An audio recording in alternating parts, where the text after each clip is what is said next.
Hi, everyone, and welcome to MomoTalks, your exclusive podcast for expert insights from key players in the direct selling industry. I'm your host, Anabelle Gilliam. Hi, everyone, and welcome to MomoTalks. I'm your host, Anabelle. Thanks for tuning in, and make sure to subscribe to us wherever you get your podcasts. So today we have special guest Jessica Kane, CEO and founder of Geniechat. Jessica, welcome. Thank you. Thank you. So I just wanted to jump right in and wanted to ask you to tell me a little bit about yourself. What's your background and how did you achieve your current career? That's a great question. And it's a very unique story. You're not going to hear the story where I went to Harvard and got the degree and all that fun stuff. Right. I came from a trailer park. I come from poverty in Southern Oregon and started selling Tupperware when I was 18. That's what got me into the direct selling industry. I was obsessed. I loved it. But over the years, I'm a 4-time founder. I've started multiple brands, bootstrapped. I've helped do multiple SMB turnarounds. My specialty is direct to consumer e-com. So with that, I've started a magazine. I've held a publishing company, and I was even a viral creator, Anabelle. Oh my gosh. In Wow, my swimsuit. you wore many hats. You wore many I did. hats. But Wow. it's interesting, like all through it, I was obsessed with just content, like really community and content with a side of commerce is what I call it. So that's just what I've been doing for a long time. And it's been fun. It's been fun. Wow, what a success story. That's such a unique story you don't hear. It's really the American dream, as It is, right? as it was originally called. Yeah. Wow. I like to say that I got my PhD from the Figure It Out University, FIOU. So if I have any alumni out there, you're my people. We should do a meetup. I love it. Yeah, add it to your LinkedIn profile and meet other alumni. So, Geniechat, tell me about it. Yeah, Geniechat, I launched it about a year ago, and it came about because I have such a unique perspective from being in the field and being a creator and influencer from many years ago. And now the direct sales field is catching up. And what I saw was a huge disconnect with the tools needed for the field versus what the company had available to them to give their field, right? So I was like, I got to fix this. This is I'm a problem solver. I can't help myself. I'm an entrepreneur, right? We all have this bug where we're like, we see a problem, let's go fix it. Right. So I created Geniechat, and it's the all-in-one app for solopreneurs. So more than just direct sales, but mostly direct sellers are using it to manage their relationships, their content, their teams, their tasks, their businesses. It has AI. It does a lot. And meanwhile, since I own it and I created it, I'm very passionate about the price point and keeping it under $10 a month. So I want it to be powerful, affordable, and yet the most simplest thing you've ever used. So that's Geniechat. Wow, I love it. Yeah, and your background as like starting as a representative in direct selling just, I mean, not only did it inspire it, but also I bet contributes to the success still to this day.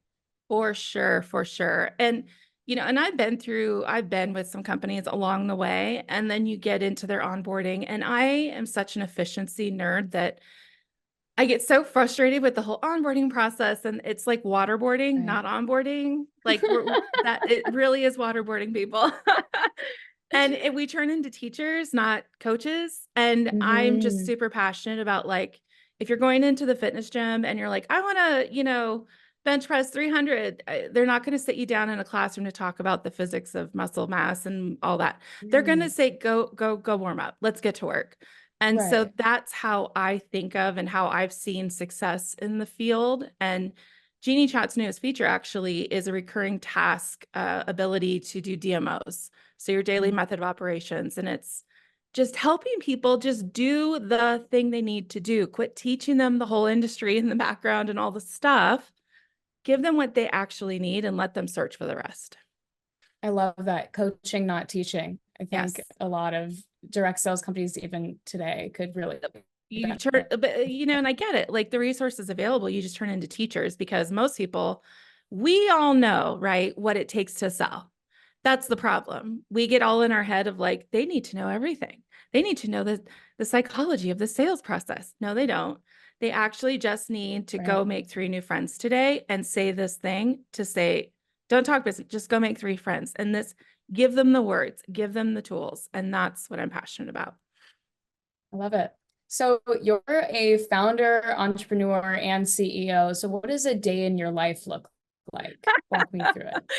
Oh my gosh. Well, my days are crazy because I work with teams in Australia. So their time schedule is interesting. Thankfully, they love morning meetings, which works for me because I'm a night owl. But in the early morning, around 2 or 3 a.m. my time, my dev team is in India. They're incredible. I love them. So I'm up between like 2 and 5 a.m. working with them.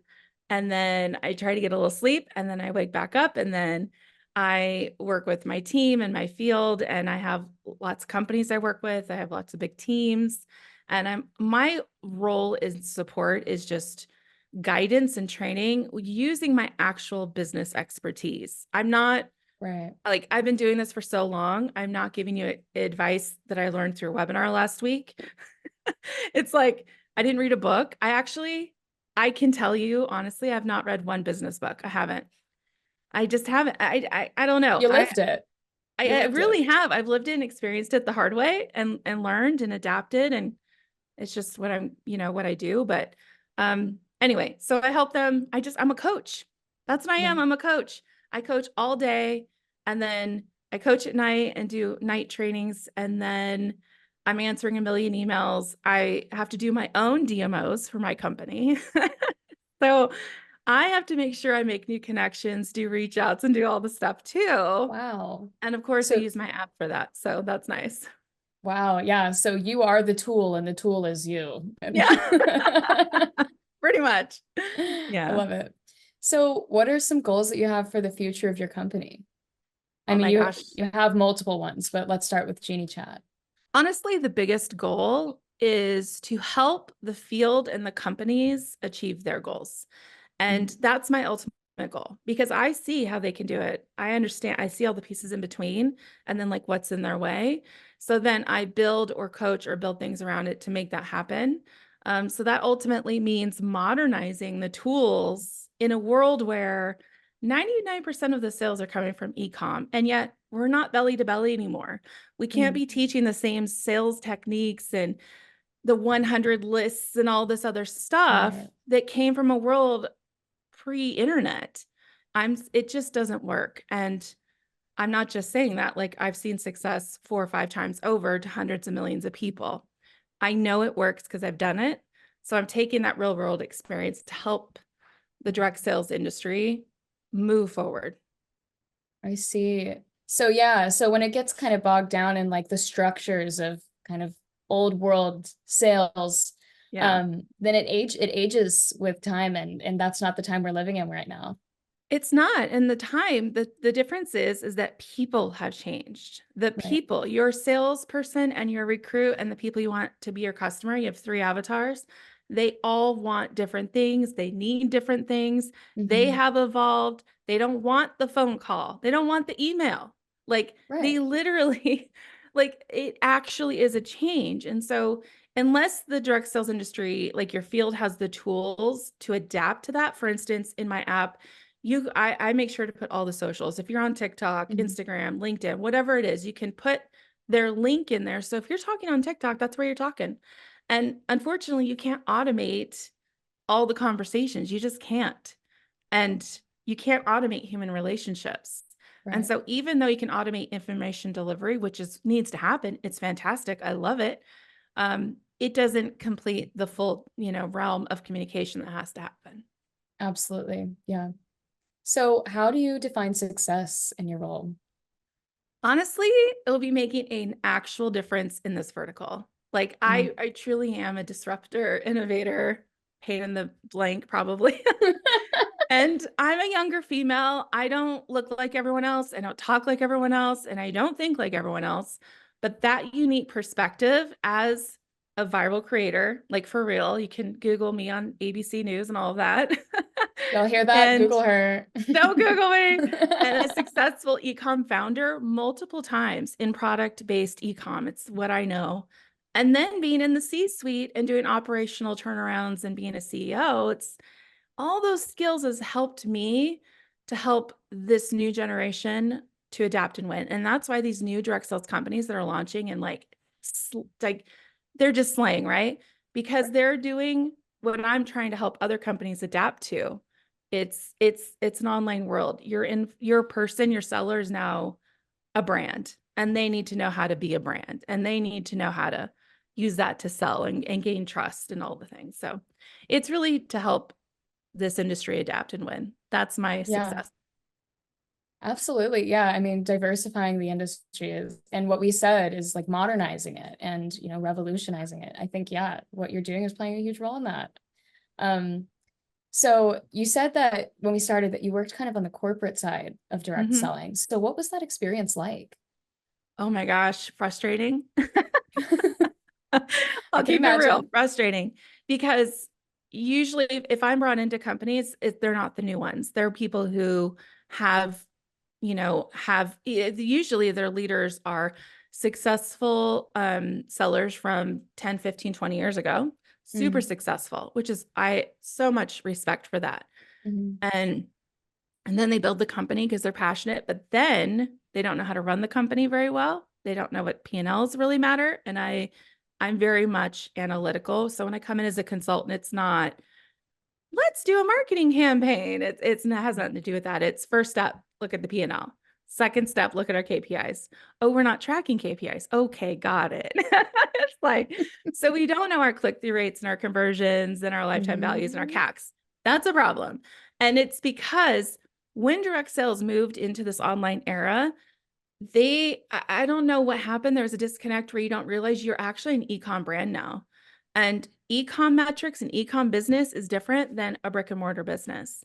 So you have to adapt also the company to the financial side of the business structure and the plans of being an e-com business, not to mention you have multiple verticals having sellers and maybe one level affiliates, and maybe you want to be on Amazon and all the things, right? So it's been interesting, and I love it because I love coaching. I love helping. I love changing, but it's not for the faint of heart. Right. Yeah, definitely. You That have to brings me. really be committed. Like there has to be a serious commitment on all sides. Like I am kind of no BS about it. And it's like, this is what it's going to take. Are you willing to actually let go of your old beliefs? It's a belief system issue. Because that's what's holding you back, is what you believe you think you need, and it's not. It's almost like, when influencer marketing and stuff and just like social media marketing in general, e-commerce really blew up in the past, 10 years. I And know. I was it's at the like, height of it 12 years ago. right. And, direct selling has had like kind of an influencer marketing model for so long. And it's like now that everybody else is doing it, it's hard to, find your footing there. I think for the channel is what we've seen. For sure. Because even so, if you're right now trying to adapt to influencer marketing, you're not seeing what's ahead of that. And that is the problem.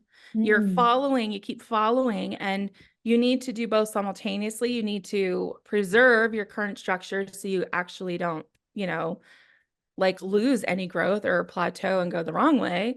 But then simultaneously, you need to be thinking about, how am I going to actually attract that next seller who, by the way, in 4 to 5 years, they're your key target. In 4 years, are you ready? Because it could take easily 2 years to just internally adapt and move and slowly shift, right? You don't want to just wipe it clean and start over. You can't do that. So in 4 years, you're going to have a whole different crew coming. We were talking, like even my son thinks I'm totally cringe, right? Right. And he's going to be 20 something years old, and a core person who we might actually want to attract as a direct selling industry.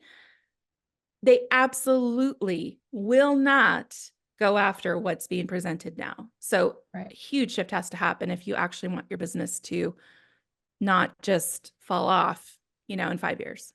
Yeah, absolutely. And is that what you'd say you see as kind of a major concern right now for direct sellers? Just that kind of stuckness?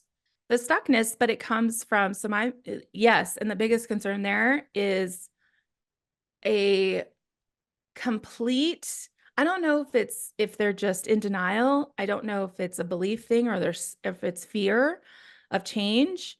But it's the problem is it's the belief, it's the mindset of the leadership. If you are in this world where you're like, I just don't know, and we're just going to wait it out, and you kind of just, it's coming whether we like it or not. Right.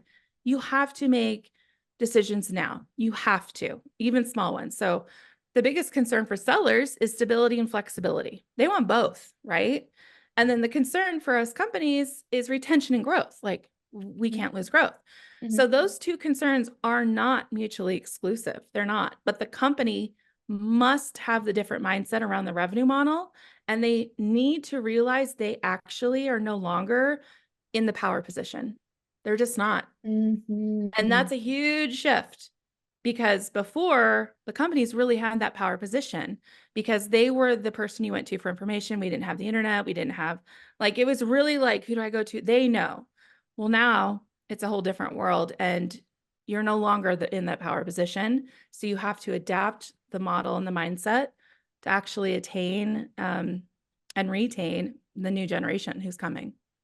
Right, absolutely. And I think what we see a lot of in trying to overcome that is people just kind of like putting out fires here and there and controlling for narratives. But Yeah. I mean, like you said, there's the internet, there's like, I mean, there's artificial intelligence now. It's just, it's getting away from you, and you can't just put out fires anymore. Exactly. I mean, I just, so I get super passionate about this. So yes, I have an app, and yes, it solves some of those problems, but that's also why I do consulting, because just bringing in a new tool, I've seen this before. You just buy all the tools, right? Right. That's not going to fix it, because what we really have is a belief system mentality issue. It's just like you would with a performance coach. They're like, okay, let's just pause for a second and say, where do you want to be? Okay, let's back into what it takes to be there. And then you realize, oh my gosh, no wonder we're not adapting and retaining and growing. It becomes very clear. So how do you think the direct selling channel can beat these challenges? I think, what's great is that competition breeds innovation. It just does. And I am seeing quite a few new upstarts come in, and they're not messing around. And they really, what I would believe, oh, they're doing it right. That's how you should do it. Right. And when you start, like, give them 2-3 more years, they are going to be true contenders. And then that, unfortunately, which I feel will be too late, but the people around in this industry, whether we like it or not, it's like we kind of look for the success and then we'll follow. We're like, they did this, so we're going to do that. I see. That's what happens, unfortunately, but you're not going to be able to do that fast enough anymore, guys. You're just not. It's going to move so much faster. Like, I have people trying to imitate my app, for instance. I've already thought of my next 4 features. You're not catching me. Right. So, right. I mean, that's really what it's like as a company for you, like as a company. Like, you need to be thinking ahead and not just waiting to look for success, because by then it's too late. Right. Yeah. It's not the set it and forget it that, maybe business building once was. Oh man, wouldn't that be nice? I do miss the old algorithm, Anabelle. That was a good set it and forget it. Like, scheduling social media. You can't do it anymore because you don't get reach. Like, there's so much you can no longer do that we did 6 months ago or a year ago.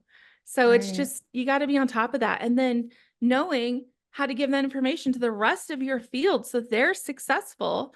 Unfortunately, the information's going the wrong way. The corporate is going to the leader who succeeds and say, what are you doing?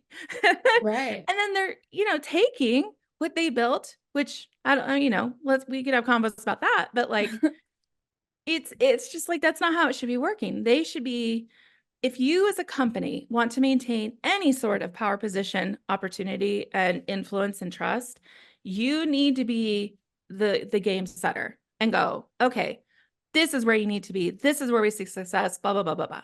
And so that's where I love to help and come in and do that. But even if I'm not there, someone's got to do it. It's got to happen.